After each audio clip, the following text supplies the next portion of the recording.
함께 인사하겠습니다. 하나님께서 우리와 함께 하십니다. 이렇게 인사하시겠습니다.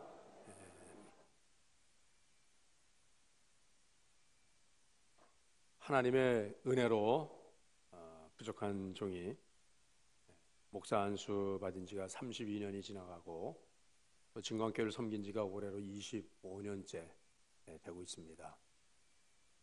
그동안에 지나온 목회 여정을 돌아보면서 과연 저는 목사로 부르심에 따라 그 직무와 사명을 다 했는가라고 하는 것을 스스로에게 물어봅니다. 목사가 해야 할 일은 어떤 일인가? 많은 사람들을 불러 모아 예배당을 채우고 그 성도들과 함께 예배드리는 그 일을 하는 것이 목사의 사명인가? 물론 그렇습니다만은 그것만이 아니라 사실은 중요한 것은 하나님 앞에 나와 예배드리는 성도들로 하여금 그들이 예수님을 만나게 하고 그 예수님에 대한 바른 신앙 고백을 하도록 하고 그리고 내세에 소망을 품고 하나님 나라를 바라보며 살도록 그렇게 성도들을 가르치고 인도하는 것이 진정한 목사의 직무라고 그렇게 생각이 되어집니다. 만약에 진광교회에 출석하는 어느 성도가 그저 교회는 왔다 갔다 했지만 그가 예수님에게 대하여 진정한 자기의 신앙 고백이 없이 예수님이 나의 주님이십니다, 예수님은 하나님의 아들이십니다 라고 하는 신앙 고백이 없고 하나님 나라에 대한 소망 없이 그저 현실적인 삶의 문제 해결을 위해서 소원 성취만을 위해서 그저 마음의 평안과 위로만 받기 위하여서 다니는 그런 성도로 그렇게 교회를 출석하다가 어느 날 그가 하나님의 부르심을 받아서 세상을 떠나게 된다면 목사는 그 영혼의 구원 문제에 대하여서 어떤 책임이 없을까라고 하는 그러한 질문을 종종 갖게 됩니다. 우리는 지난 주간에 참으로 애달고 또 슬픈 그러한 일을 경험했습니다. 홍유진 성도가 하나님 앞에 부름을 받았습니다. 젊은 아기 엄마입니다. 올해 34살, 제 막내딸보다도 1살 아래 어린 7살 딸을 두고 정말 꽃보다 더 예쁘고 아름다운 그러한 여인입니다. 한 달여 전에 병세가 드러나서 병원에 입원을 했고 그리고 병명이 나왔는데 급성 재생불량성 빈혈이라고 하는 그런 진단이었다고 합니다. A형 혈소판이 급히 필요해서 우리 성도들에게 광고도 하고 지난주 광고도 나오지 않았습니까? 그래서 우리 성도들 중에 몇 분들은 이렇게 가서 헌혈을 했습니다. 저도 달려갔습니다. 저는 나이가 많이 타고 거부를 당했다고 말씀드리지 않았습니까? 그런데 급작스럽게 병세가 악화되면서 손쓸 겨를도 없이 지난 금요일 날 하나님 나라의 부름을 받았습니다. 어제 장례를 치르면서 이렇게 빨리 갈 줄 알았다면 제가 더 신앙적으로 영적으로 바르게 잘 가르치고 하나님 나라로 잘 인도하는 그러한 일을 했어야 되는데 그렇지 못했다라고 하는 것에 대한 그러한 자책감이 너무나도 심했습니다. 2015년 8월에 우리 교회를 등록을 했습니다. 그리고는 사랑하는 딸과 함께 주일을 지키면서 그러면서 우리 심려전도회가 주관으로 하는 어울림 페스티벌에 함께 동참하면서 그러면서 우리 심려전도회 젊은 아기 엄마들과 아주 친해지게 됐습니다. 그런데 그렇게 빨리 우리 곁을 떠날 줄이야 조금도 생각을 하지 못했습니다. 제가 더 개인적으로 더 기도를 해주지 못했고 그리고 더 분명하고 더 적극적으로 양육반에 참여시키고 그리고 그에게 예수 그리스도의 그 구주되심과 그 복음의 능력과 하늘의 소망과 영혼의 구원의 문제, 이런 이 하나님의 백성으로서의 삶을 분명히 살아가도록 그렇게 제가 인도하지 못했다고 하는 것에 대한 아쉬움이 너무 컸었습니다. 그럼에도 불구하고 제가 병상을 찾아가서 기도를 함께 할 때에 이 딸은 너무나도 확신한 그러한 아멘을 고백하는 그러한 딸이었습니다. 하나님께서 치료해 주실 것을 믿습니다. 하나님이 병상을 일어나서 다시 교회 나가서 같이 예배드리게 하실 줄로 믿습니다. 그렇게 기도했습니다. 그러나 하나님의 뜻은 사람의 생각으로는 가히 헤아릴 수 없는 것입니다. 하나님께서 이 딸을 34살의 젊은 나이에 품에 품으셨습니다. 또 한 가지 이야기를 드리겠습니다. 오래전에 우리 교회 한 집사님 가정이 있었습니다. 두 부부가 최고 학부를 졸업하고 그리고 아주 젠틀하게 남들이 볼 때 아주 다정하게 그렇게 또 신실하게 그렇게 살아가는 가정이었습니다. 그런데 이 남편 집사님이 어느 날 바깥에 나가서 잠깐 한눈을 파는 일이 있었나 봅니다.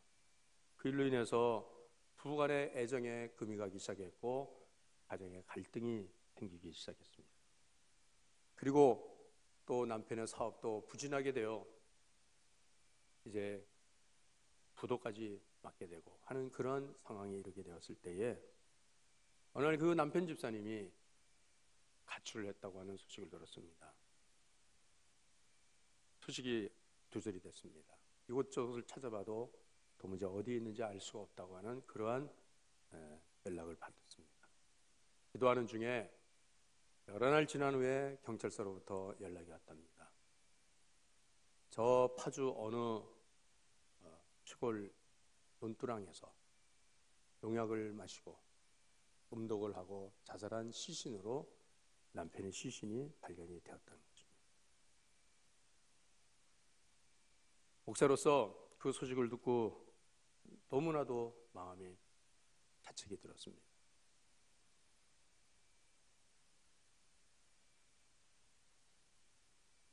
이분에게 제가 평소에 하나님을 바르게 잘 가르쳤다고 하면, 영혼 구원 문제에 대해서 분명한 자기의 고비 있게 했다고 하면, 하나님 나라의 소망을 그에게 분명하게 전해줬다고 하면, 하나님의 사랑이 어떤 것을 알려줬다면, 그는 스스로 성도로서는 할 수 없는 자기 목숨을 스스로 끊는 이러한 불행한 일을, 그런 사건이 없었을 것이다 라고 합니다.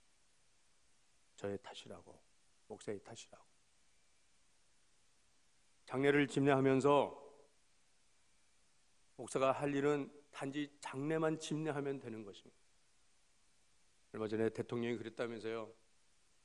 내가 이러려고 대통령이 되었는지 심한 자괴감이 듭니다라고 그렇게 말을 했다면서, 내가 본교의 집사가 자살한 그 장례를 집례하려고 목사가 되었는지 심한 자책과 자괴감을 가졌었습니다.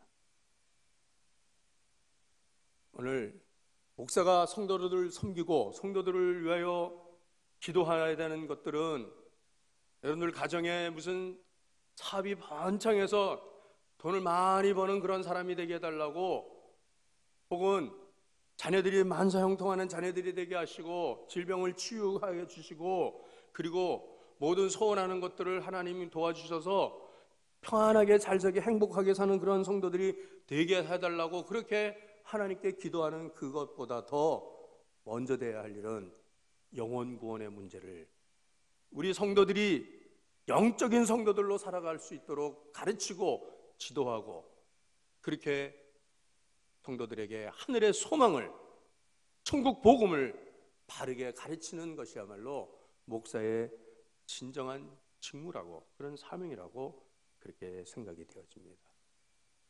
그래서 어느 분들이 그래요. 목사님은 왜 주일 설교 때에 그 힘들고 어렵게 사회생활하고 세상에 살다가 한 시간 나와서 예배 드리는데 저 위로해주고 뭐 평안하게 해주고 격려해주고 칭찬해주고 그러지 왜 1시간 예배 드리는 것만으로는 안 된다고, 주일날 예배 왔다만 간다 그래서 진정한 신앙이 아니라고 그렇게 왜 목사님 그렇게 종종 야단을 치십니까? 라고 그렇게 저한테 지난 주간에도 저한테 어느 분이 그러더라고요. 그러나 제가 분명히 여러분들한테 말씀드립니다.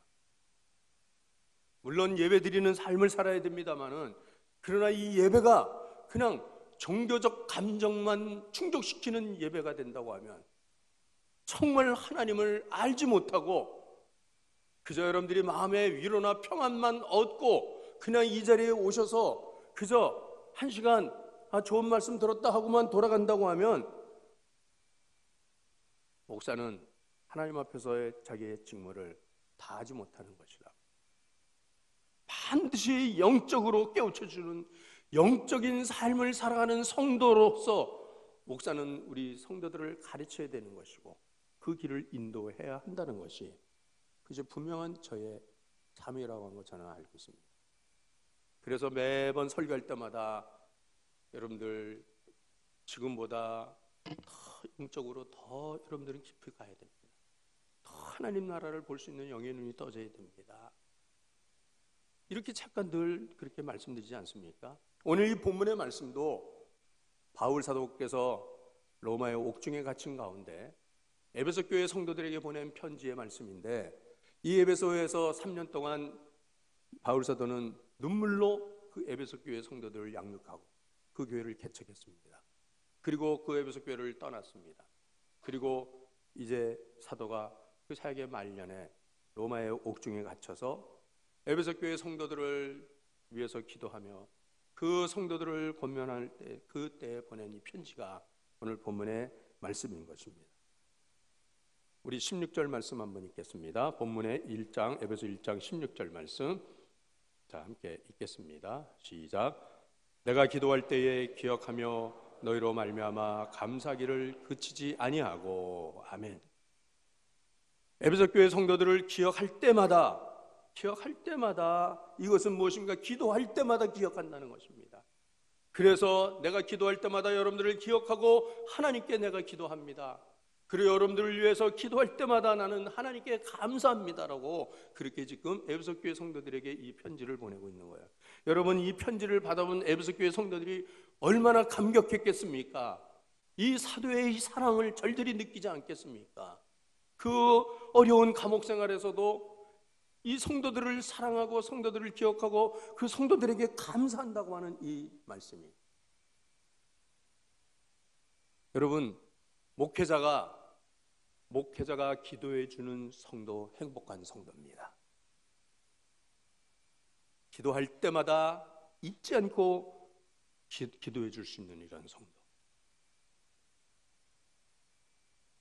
지난 우리 송구영신 특별 새벽 기도를 하면서 여러분들한테 출석 카드를 나눠드리고 제가 21일 개근을 하시면 이 카드를 내주십시오.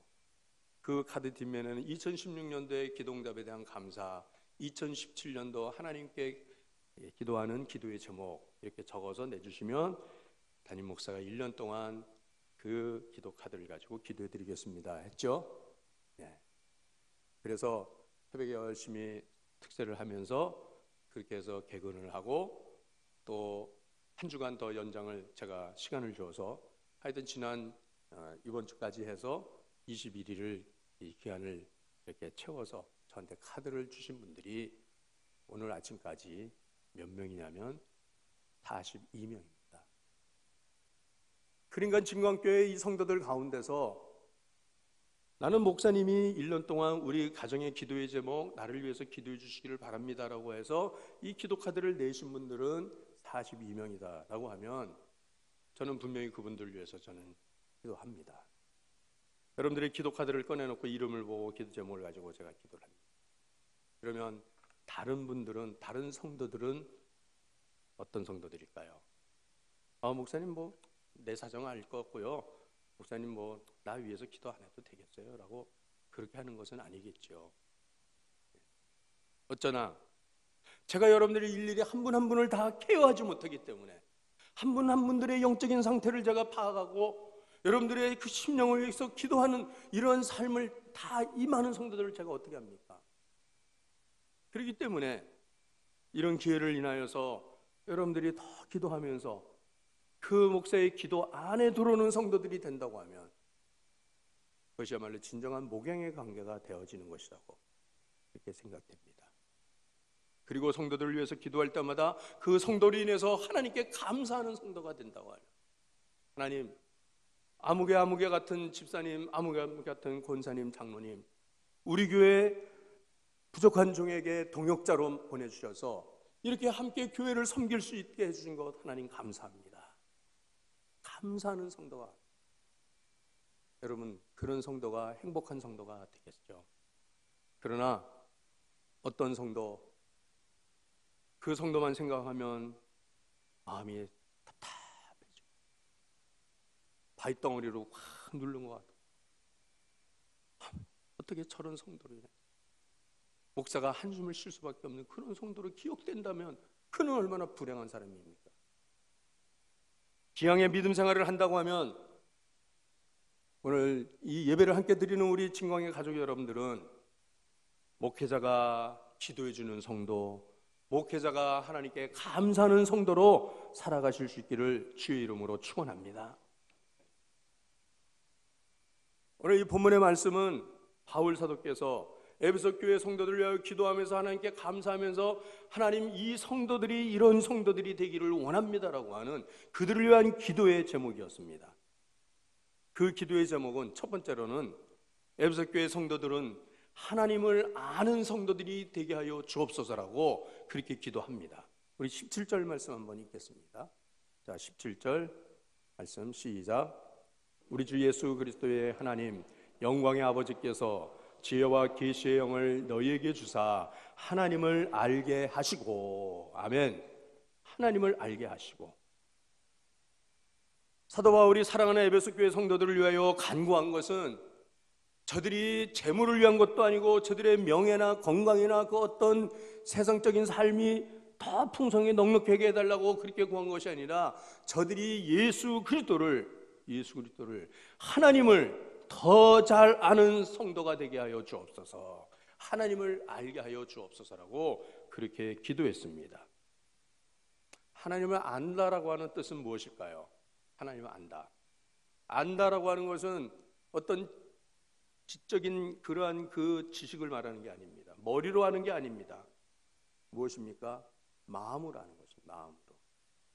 하나님에 대한 정보나 지식, 여러분 성경 공부 제가 얼마든지 여러분들에게 할 수가 있습니다.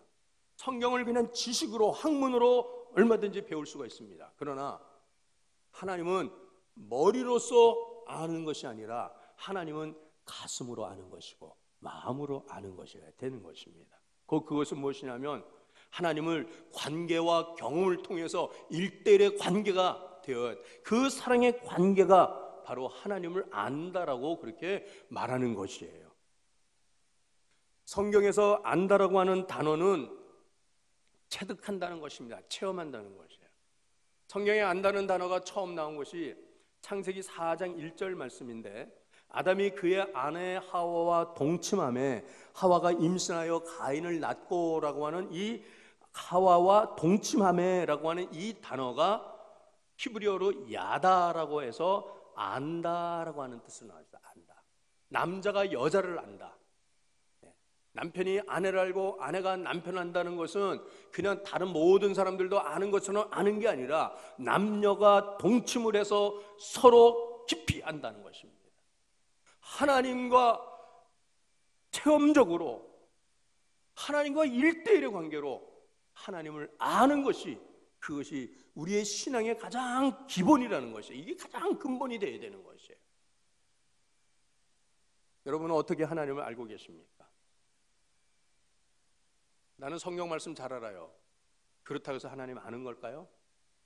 여러분 그렇게 하나님을 안다고 하면 여러분 신학교 교수들이, 신학교 총장이 하나님을 가장 잘 알겠죠. 그러나 그렇게 아는 지식으로서의 머릿속의 하나님은 진정으로 신앙 고백을 할 수 있는 그러한 하나님이 되는 것이 아닙니다. 어느 여행 전문가가 일생을 지구를 돌아다니면서 여행을 많이 했습니다. 그러면서 그가 이제 그 은퇴할 때쯤에서 이런 이야기를 했습니다. 우리 인생의 여행길에서 가장 먼 길이 어떤 길이었나 생각해 보니까 바로 내 머리에서 내 가슴으로 내려오는 그 거리가 가장 먼 길이었다고. 불과 30cm밖에 안 되는 이 거리지만은 내가 듣고 배우고 아는 것들이 내 삶을 통해 내 가슴으로 녹아내리고 그 진리에 대해서 우리가 신앙인이라고 하면은 그 하나님이 가슴과 가슴으로 뜨겁게 느껴지는 그 거리까지 내려오는 것이 일생을 걸리더라라고 하는 그러한 말을 하는 것을 보았습니다. 우리가 모일 때마다 신앙 고백을 하지 않습니까? 사도신경으로 신앙 고백을 합니다라고 하면은 우리는 줄줄이 암송을 합니다. 머리로서 암송하고 입술로 줄줄줄줄 말합니다. 나는 전능하신 아버지 하나님 천지의 창조주를 믿습니다라고 그렇게 수없이 되풀이하지만은 그러나 정말 이 고백이 나의 고백입니까? 내 가슴으로 뜨겁게 내가 하나님은 전능하신 하나님이시고 창조주 하나님이시고 그 하나님은 나의 아버지십니다라고 하는 이 고백이 진정으로 되어지고 있느냐인 것이에요. 만약에 그렇다고 하면은 우리는 왜 신앙 고백을 하면서 왜 두려워합니까? 왜 염려합니까? 왜 근심 걱정합니까? 왜 한숨을 칩니까? 내 입술과 내 마음은 다르다는 거예요. 내 마음으로는 하나님이 정말 나의 아버지 되심이 믿어지지 않아요. 저 집사님의 아버지는 될 수 있을지 모르지만은 나의 아버지는 되지 않기 때문에 교리적이고 신학적으로는 분명하게 바르게 고백을 한다 하지만은 실천적으로 삶으로서는 하나님이 나의 하나님 아버지, 나의 아버지 되신다는 것에 대한 그 고백이 하지 아니하니, 그러니까는 여전히 예배는 드리면서도 영적으로 외로워하고 그리고 삶 속에서 패배의식과 빈곤의식과 이러한 여러 가지 부정적인 생각들에 사로잡혀 살아가고 있는 것이 오늘 우리 대부분의 성도의 모습은 아닌가요? 그래서 오늘 우리 교회 안에는 영적인 고아들이 모여 있는 것이 이 교회가 되어서는, 이 교회가 영적인 고아원이 되어서는 안 된다는 겁니다. 여러분, 고아원에 아이들이 많이 있습니다. 그래서 그 고아원에서는 아이들한테 먹을 것도 주고 입을 것도 주고 잠도 재워주지만은 그러나 그 고아원에는 부모가 없다는 것입니다. 부모가. 오늘 교회 안에 영적인 고아원으로서 하나님의 아버지라고 하는 이 아버지의 부르심이 없이 그냥 나는 나고 하나님은 하나님이고 이런 식으로 이러한 고아의 영에 사로잡혀서 살아가고 있는 이런 여러분들은 아니신지요? 오늘 하나님께서 우리를 사로잡고 있는 이 모든 고아의 영을 파쇄해 주시기를 주의 이름으로 축원합니다. 예수 그리스도로 인하여서 양자의 영으로 다시금 하나님 아버지와의 관계가 회복되어지는 그러한 우리가 될 수 있기를 간절히 원합니다. 그래서 하나님을 바르게 알아야 하나님을 믿게 되는 거예요. 알지도 못하는데 어떻게 믿습니까? 하나님 알아야 될 이유는 하나님 믿기 위해서 하나님을 아는 거예요. 하나님 안다는 것은 말씀드리지 않았습니까? 체험한다는 것입니다. 경험한다는 것입니다. 매사의 삶에 내 사건을 통해서 환경을 통해서 거기에 하나님이 나와 함께 하시고 하나님이 개입하시고 하나님께서 역사하신다는 것을 내가 체험을 통해서 그래서 내가 믿게 되어지는 것이고 그렇게 해서 고백하게 되어진다는 것입니다. 그래서 하나님을 믿게 되면 믿는다는 것은 하나님께 모든 것을 맡긴다는 것입니다. 하나님께 맡기니까 내일에 대한 두려움 없어요. 염려 근심 걱정 없어요. 주 안에 있는 나에게 딴 근심이 있으라. 주님 안에 내가 있는데 무슨 딴 근심 걱정을 하겠습니까? 그 안에 머무는 것으로 인해서 아버지의 그 사랑이 나를 늘 감싸주시고 아버지의 그 품 안에서 평안을 누리는 삶, 이것이 진정한 하나님의 자녀의 삶입니다. 아내가 며칠 전에 미국에 갔습니다. 딸들이 엄마가 너무 보고 싶다고. 이 아이들이, 이 딸들이 지들도 이제는 아이들을 키우다 보니까 친정엄마가 너무 그리운 거예요. 때로는 힘들어하고 그래서 아내가 이제 미국에 잠시 다니러 갔습니다. 어제 제 손녀딸하고 통화를 하면서, 영상통화를 하면서 노엘이한테, 노엘이가 누군지 아시는 분들은 많이 알죠. 제 막내딸의 딸입니다. 손녀딸이에요. 돌쟁이가 여기 와서 여기서 한 2년 크고, 그러고서는 여러분들 사랑 많이 받고 미국 가서 어느새 초등학교 2학년이 됐어요. 제가 통화를 하면서, 노엘아, 할머니가 가시니까 너무 행복하지? 그러니까 네, 그래요. 별로 행복한 느낌이 안 들어요. 왜 그러니? 그러니까 변한 게 없어요. 그래요. 그래. 노엘아, 그러면 너는 무슨 걱정이 있어? 라고 하니까 걱정 많아요. 그래. 그럼 무슨 걱정이야? 그러니까 학교 걱정도 있고요, 가족 걱정도 있고 그래요.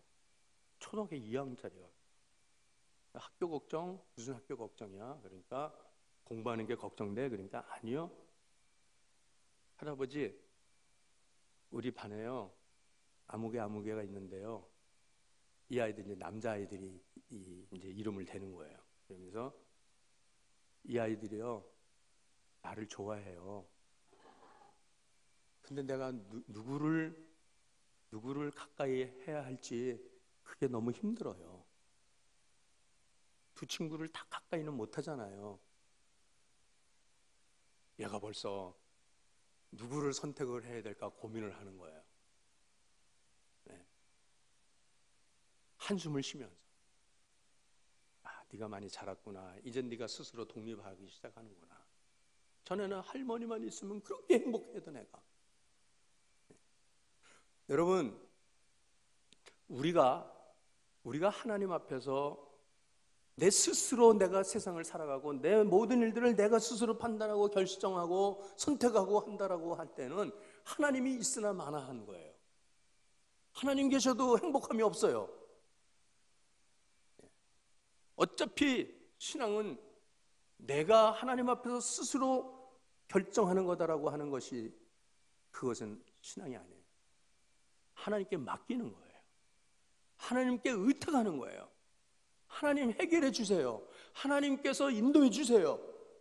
이러면서 하나님께서 주시는 마음의 평안을 얻고, 그리고 염려, 근심, 걱정 다 털고 사는 거예요. 우리는 하나님을 알지 못하기 때문에 하나님을 믿지 않는 것이고, 하나님을 믿지 않으니까 하나님께 맡기지 못하는 거 아니겠습니까? 성경을 보면 이스라엘 나라가 역사를 통해서 부침을 계속합니다. 잘 될 때와 망할 때. 잘 될 때는 어떤 때를 잘 보면, 저들이 하나님 잘 믿을 때, 하나님 잘 알고 하나님 잘 믿을 때는 그들의 역사가 다 부상을 해요.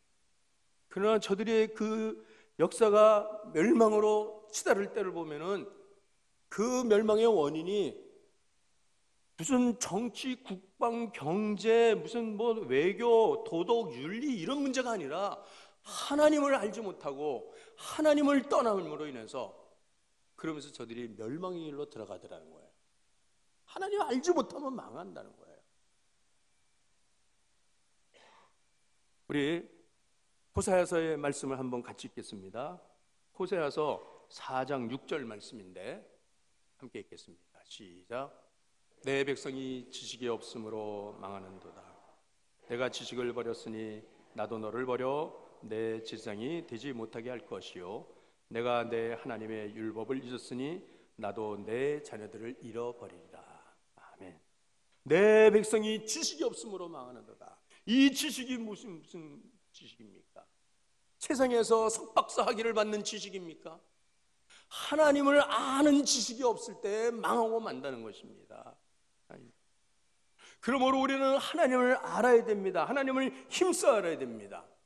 여러분, 그 하나님은 어떤 하나님이신가를 우리가 알아야 되는데, 호세아서 6장 6절 말씀도 같이 읽겠습니다. 다시 시작. 나는 인애를 원하고 제사를 원하지 아니하며 번제보다 하나님을 아는 것을 원하노라. 아멘. 우리가 어떤 번제의 큰 희생 제사를 드리는 것보다도 하나님 아는 것을 하나님이 원하신다는 거예요. 제사를 드리면서도 하나님 모르는 그런 제사를 얼마나 많이 드려요. 그 예로 엘리 제사장 때의 이야기입니다. 엘리 제사장은 이스라엘의 대제사장이었습니다. 백성들을 영적으로 인도해야 되고 하나님 앞으로 데려가야 될 그러한 그 대제사장이었습니다만은, 그러나 정작의 그 엘리 대제사장은 자기의 자식들에 대해서는 하나님을 바르게 가르치지 않았어요. 하나님을 알게 하지 않았어요. 그래서 사무엘상 2장 12절 말씀 읽겠습니다. 시작. 엘리의 아들들은 행실이 나빠 여호와를 알지 못하더라. 엘리의 아들들이 하나님 여호와를 알지 못한다는 거예요. 대제사장의 아들들이, 그들도 세습해갖고 그들도 제사장이 되었지만은 그들이 여호와를 알지 못하더라. 저들의 행실이 나쁨으로, 이 행실이 나빠, 이것은 이전의 개혁성경에 보면 저들은 불량자라 여호와를 알지 못하노라 그랬어요. 불량자 무슨 뜻입니까? 깡패라는 것입니다. 깡패. 오늘날로 말하면 우리 한국의 저 시골에 있는 조그만 교회 담임 목사의 아들들이 아니라 우리 한국 교회에서 제일 큰 교회 당회장 목사의 아들놈들이 깡패놈들이라는 겁니다. 예? 그래서 그들이 여호와를 알지 못하더라.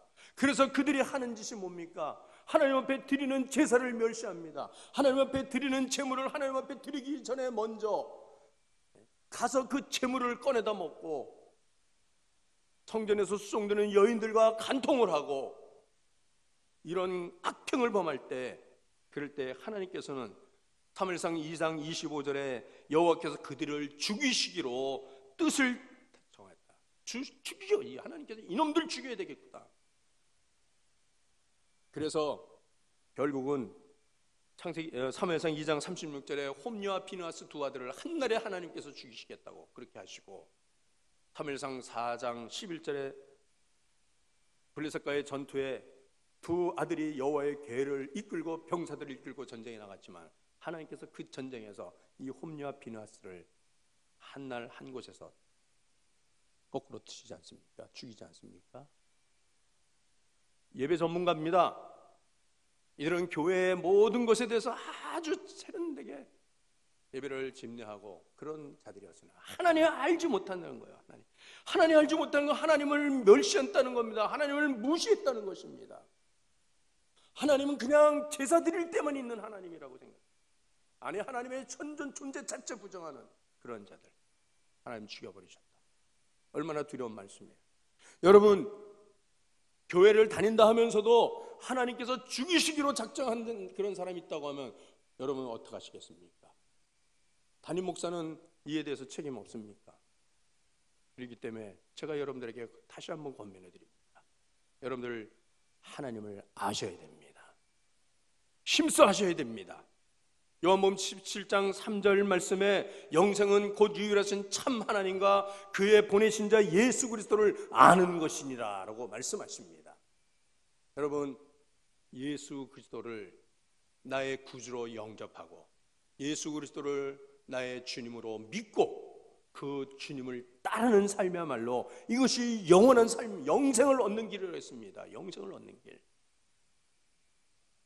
자, 그런데 문제는 우리가 우리 스스로는 하나님을 알 수 없다는 것입니다. 왜요? 하나님은 숨어 계신 하나님이라고 말씀해요. 신학적으로는.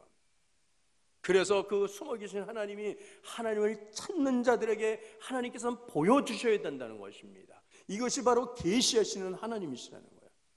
그래서 오늘 본문 말씀에 우리 17절 말씀 함께 다시 한번 읽겠습니다. 17절, 어떻게 하나님을 알게 하신다는 것입니까? 17절 다시 읽겠습니다. 시작. 우리 주 예수 그리스도의 하나님 영광의 아버지께서 지혜와 계시의 영을 너희에게 주사 하나님을 알게 하시고, 지혜와 계시의 영을 너희에게 주사 하나님을 알게 하시고, 이 지혜와 계시의 영, 바로 성령을 우리에게 보내시면 우리가 하나님을 알게 된다는 것입니다. 하나님 진리의 성령께서 우리를 하나님께로 이끌어 가신다는 것이에요. 우리는 하나님을 바로 알아야 되는데 성령 받아서 성령으로 하나님을 알아야 한다는 거죠.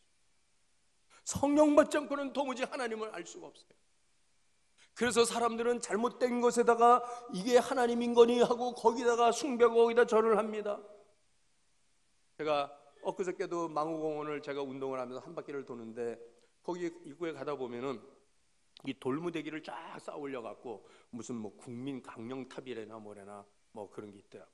근데 아줌마 아저씨들 한 대여섯 명이 그 앞에 갖고 그 돌무더기가 하나님인 줄 알고 거기다가 절을 해야 되는 거예요. 예. 어떠한 형상을 새겨놓고 거기다가 절을 하고 그걸 숭배하고 고목나무가 하나님인 줄 알고 큰 바위가 하나님인 줄 알고 저 바다의 용왕이 하나님이라고 알고 그러면서 거기다가 절을 해대는 이 무지한 인생. 우리 하나님은 어떤 피조물 가운데도 하나님은 그곳에 계시지 않습니다. 하나님은 성령으로 오늘 우리와 함께 하시는 하나님이십니다. 오직 성령만이 우리로 하여금 하나님을 알게 하신다는 것입니다. 오직 성령만이 하나님을 믿게 하신다는 것입니다. 그래서 이 하나님을 알게 될 때 하늘이 열리게 되어지는 것이에요. 내세가 열려지는 것이에요. 영적인 구원에 대한 확신을 갖게 되는 것이에요. 그래서 내 삶의 방향을 바르게 정하며 갈게 된다는 것이에요. 우리가 육신으로 이 세상에 살지만은 우리의 이 삶의 목적은 하나님의 나라라고 하는 것입니다. 방향을 잘 잡으셔야 됩니다. 인생의 성공은 속도에 있는 것이 아니라 방향이 있다는 것을 아셔야 됩니다.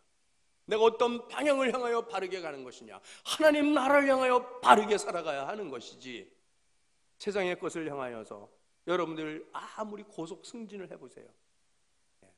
망하는 길이에요. 망하는 길. 빨리 달려갈수록 빨리 망하고 만다는 것입니다. 그러다 보니까 천국의 소망보다는 이 땅의 필요와 욕심을 채우기에 급급해가지고 사람들은 도둑질하고 사기치고 거짓말하고 남의 것을 빼앗고 그 다음에 양심을 팔아먹고 부조망 방법으로 재산을 축적하고 인생을 방황하고 탈선하고 이러면서 살다가 그 인생이 마지막 날에는 영원한 불못에 영원한 지옥불에 떨어질 수밖에 없는 이 길로 가고 있다는 것을 우리 성도들은 오늘도 하나님 나라를 바라보며 사셔야 돼요.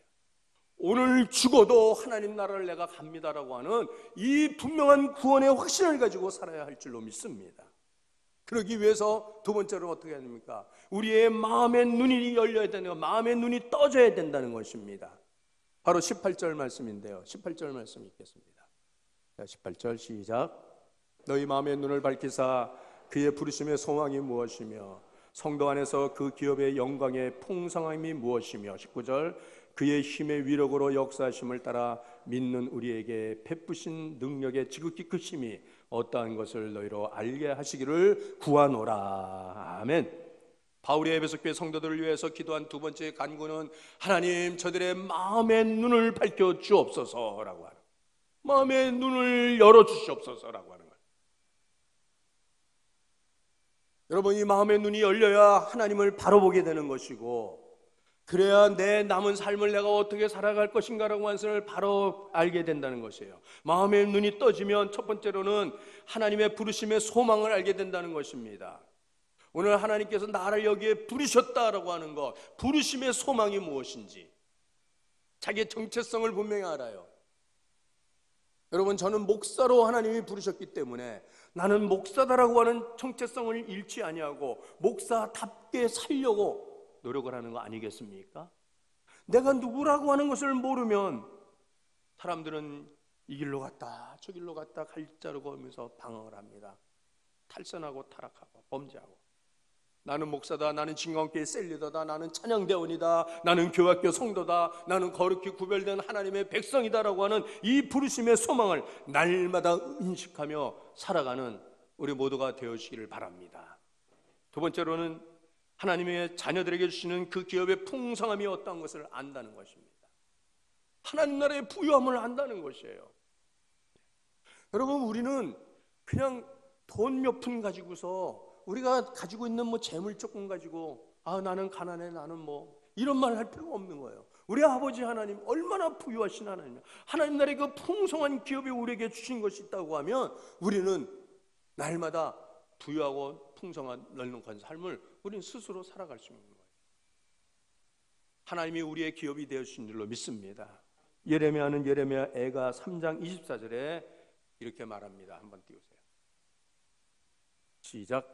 내 심령에 이르기를 여호와는 나의 기업이시니 그러므로 내가 그를 바라리라 하도다. 아멘. 여호와는 나의 기업이십니다 라고 합니다. 여러분, 하나님이 우리의 기업이 되신다고 하는데 왜 여러분들은 그렇게 가난한 의식에 살았어요? 왜 그렇게 빈곤의 영에 사로잡혀 살아갔냐 말이에요. 여러분, 하나님 나라의 그 기업의 풍성함이 우리에게 있는 줄로 믿습니다. 이 풍성한 복을 누리며 살아가야 한다는 것이에요. 이것이 영적인 부유함을 말하는 것이에요. 이렇게 해서 마음의 눈을 뜨게 되면 마지막으로는 하나님의 능력이 무엇인가를, 하나님의 능력의 그 위대함, 강력함을 알게 한다는 것입니다. 성령은 우리에게 능력을 부어주십니다. 오직 성령이 너에게 계시면 너희가 권능을 받는다고 말씀하십니다. 여기에 이 능력이 헬라어로는 디나미스라고 하는데, 이 디나미스라는 단어에서 여러분들 다이나마이트라고 하는 단어가 나왔어요. 알프레드 노벨이 폭약을 발명했습니다. 이 사람이 발명한 이 신물질이 불을 붙이면 강력한 폭발력으로 그렇게 엄청난 힘을 발휘하는 이 신물질을 이 노벨이 발명해 놓고 이것의 이름을 무엇으로 질까 하다가 다이나마이트라고 이름을 줬어요. 그러니까는 노벨이 다이나마이트를 발명한 게 아니고 노벨이 그 물질의 이름을 다이나마이트라고 지었는데, 그 노벨이 그 다이나마이트라는 이름을 어디서 그가 따왔냐면 바로 신약성경에서 성령의 능력을 말할 때 그 능력이라는 단어에서 그 다이나마이트라는 단어가 나오는 거예요. 로마서 1장 16절 말씀에 있겠습니다. 시작.